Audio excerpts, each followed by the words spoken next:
Ashamarra fuunee jirra jirtu nagaa fi jaalalli tokkummaan bakkuma jirtanitti isiniif haa ta'u hordoftoota YouTube chaanal kiyyaa warroonni laayikii fi sabiskiraayib gochuun maatii chaanalii kanaa taatanii guddaa galatooma bagallee nagaan dhuftanii nuuraa isiniin jedha. Akkasuma warri maatii yookiin miseensa chaanalii kootii ta'uudhaaf barbaadan laayikii fi sabiskiraayib gochuu yaada qabdanillee karaa koomentii na biraan ga'uun maatii koo ta'aa isiniin jedha. Tolee guyyaa har'aatitti immoo akkaataa itti ittoo dinnichaatii hojjetamu isinitti agarsiisa jechuudha. Ittoon dinnichaa gaafa hojjetamu waanuma salphaatiin hojjetamu akkuma salphaatti illee hojjetama. Daqiiqaa muraasa keessatti hojjechuuti dandeenya. Mi'eessituu garaagaraallee waanuma mana keessa jiruun hojjechuu dandeenya jechuudha. Garuu gaafa ittoo dinnichaatii hojjenneetii xumurru gara dhumaarratti suuta suutaanii erga waan hundumaa guuttannee xumurree booda walitti marqama jechuudha. Shunkurtiin isaa wanti keessa jiru hundumtuu wal dhugeetu kalariin isaallee nu jalaatii badaa furdachaallee deema. Bishaan yoo itti daddabalaatii deemne immoo xaa'abiin isa nu jalaa badaa deema jechuudha. Kanaaf inni kun maaliif akka inni walitti marqamuu fi akka inni hin marqamneedhaaf maal akka gochuu qabnu dinnicha akkaataa akkamiin akka guggutuu qabnu isinitti agarsiisa. Turtiin keessan haga xumura viidiyoo kiyyaatti na waliin haa ta'u.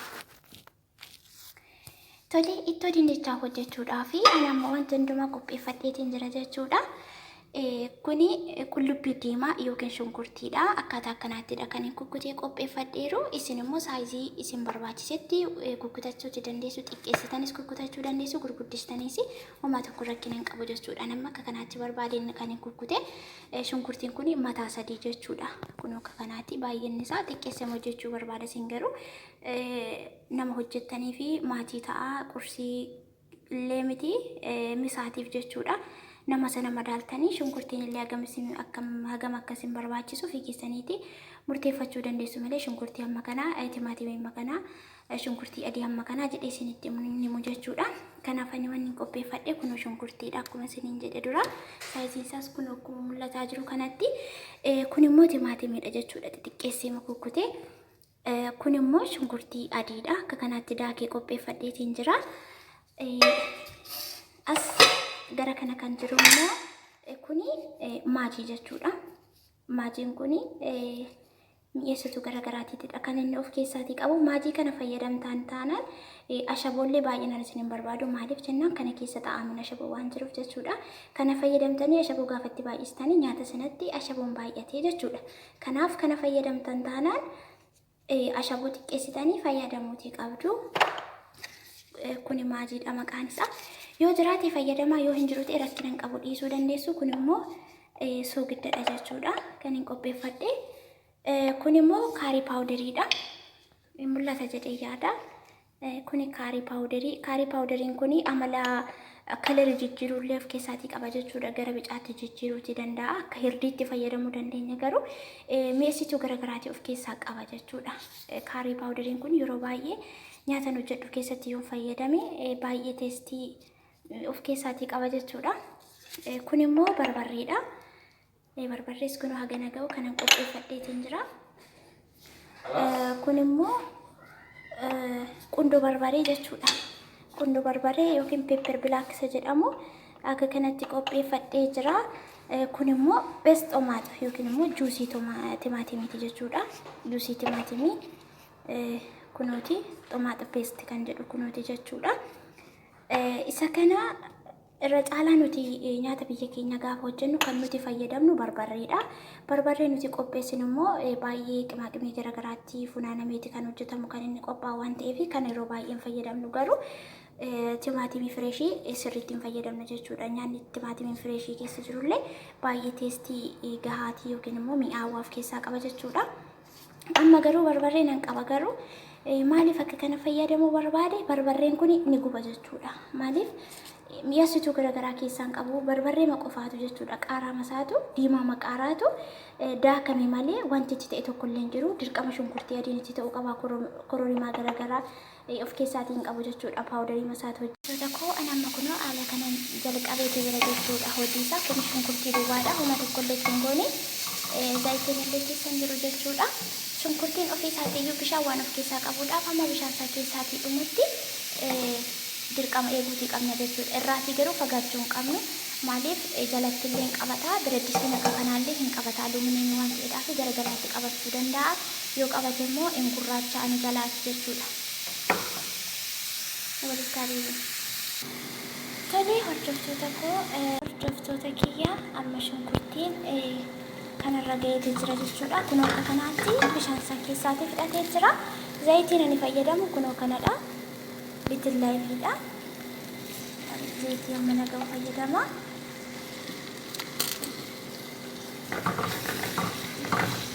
Kana erga buunee booda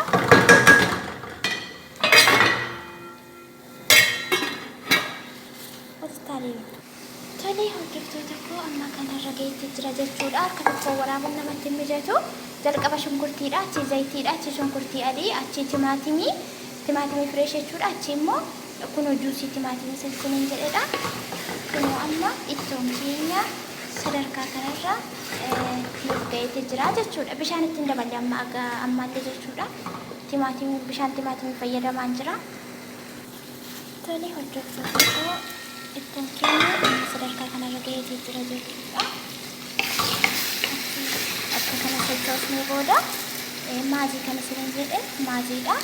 Achi immoo barbarree kana hin gubu waan ta'eef xiqquma ishee fayyadama saniin jedheera, barbarree fayyadamaa jechuudha.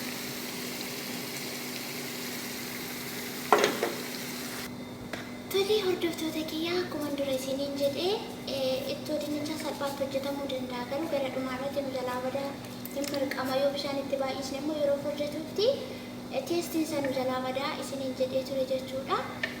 Kanaaf dinnicha yeroo kukkunnu akkaataa akkanaa roga sarraa kaasna jechuudha. Roga kana akkaataa akkasitti irraatii kaasna. Yeroo sana buphaa fakkaata jechuudha. Ani amma dinnichi ani fayyadamu gurguddaa waan ta'eef gadaa saayizii isaa gasmara namatti hin tolu. Garuu dinnicha jidduu galeessa xixiqqaasa otoo fayyadamtanii roga kana immoo gaafa irraa kaastanii baay'ee bareedaa ta'ee isiniif hojjetamaa jechuudha. Kunoo immoo akka kanaattidha kan itti xureeruni kunoo kana kanadha. Roga isaa hunduma irraa kaasee jechuudha. Kanan irraa kaasee immoo kunoo wanta akka kanadha jechuudha. Kana hin gatu. Kanas yeroo dinnicha sana itti dabaluun waliin itti dabalaa jechuudha. Kana dursa yoo shunkurtii faana hojjedhe kunis sin marqa waan ta'eef keessatti dinnicha keessatti bishaatee ture marqamuu danda'a waan ta'eedhaaf yeroo dinnicha kana itti dabalu kanallee faana fayyadamaa jechuudha. Kana roga sarraa fi kaasee kana kan akkasitti waan xixiqqaa kana hin mul'ata jedheetii yaada. Kun waan akkasiiti kun dinnicha roga sarraa kaasee jechuudha. Achi booda bishaan tursu keessallee jechuudha. Erga wanti hundumtu bilchaatee xumuree mi'eessituu garaagaraa argan fayyadamee isa kana waan hundaa xumuree booda dhumarratti naqee daqiiqaa muraasa erga irra tursee booda istoofiin cufaa jechuudha. Akka keessatti bishaatee caccabee akkuma isiniin jedhe sana bifa marqamu sana na jalaatii hin finnee isiniin jechuu barbaada. Namni gaafa nyaata hojjetu bifa garaagaraatiin hojjechuu danda'a. Garuu qimaaqimee duraa duuballee akka isaaf galee fi akka ogummaa isaatiitti fayyadamuuti danda'a.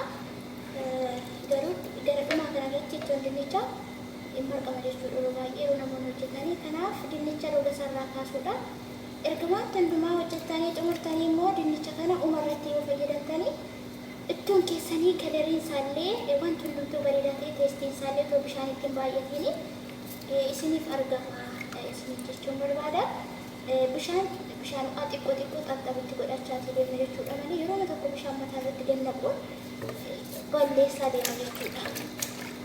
Kanaaf akka kanaati wanti biraan hin jiru wanti isinitti dabalatan hin jiru dinnichuma kana roga sarraa kaastu jechuudha. Roga kanadha kan caccabsu maamma isaanillee yeroo rukutu hin caba bilchinallee hin turu jechuudha. Garuu akka kanaatti hin danda'a isaatillee ibiddallee jechuudha hin danda'a.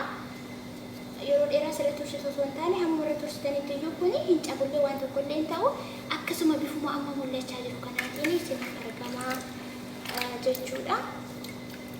Dinnicha xiqqaa yoo fayyadamtanii buphaa fakkaata. Ittinaa kanarraa kaastan jechuudha. Roga kana walitti adeeman.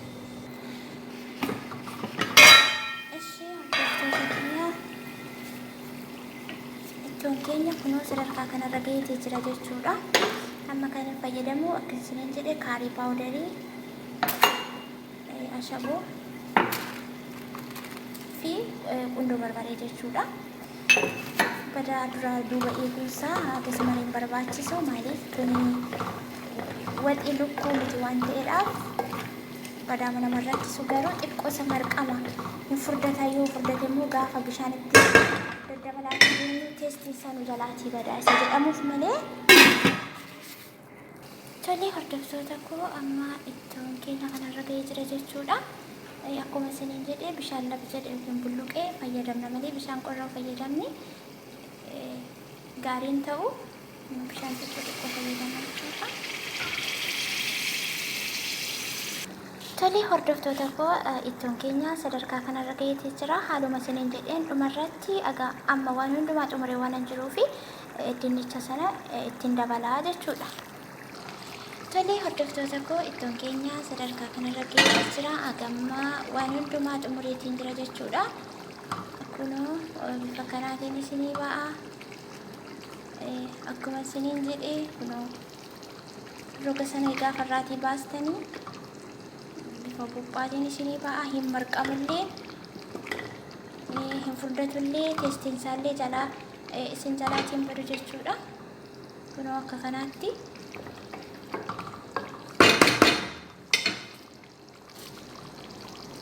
Hagammatti waan wajjin turtanii fi guddaa galatoomaa. Akkasuma mallee warri viidiyoo kanaa daawwattanii jaallattan laayik godhaa, sabiskiraayib gochuun maatii chaanaalii kanaa ta'a. Warri sabiskiraayib godhanii namarraa fudhattan immoo piliis ammallee dhiisaa. Rabbi kennee namarraa fudhatu, waan kennee namarraa fudhatu waan ta'eef kuni amaleeffannaan taanedha. Amala akkasiin bareedinaa isiniin jechuu barbaada. Lafa jirtanitti nagaaf jaalalli tokkumaan hunduma keessaniif yaa waayyatu. Maatiiwwan koo turtii gaarii. Ciao.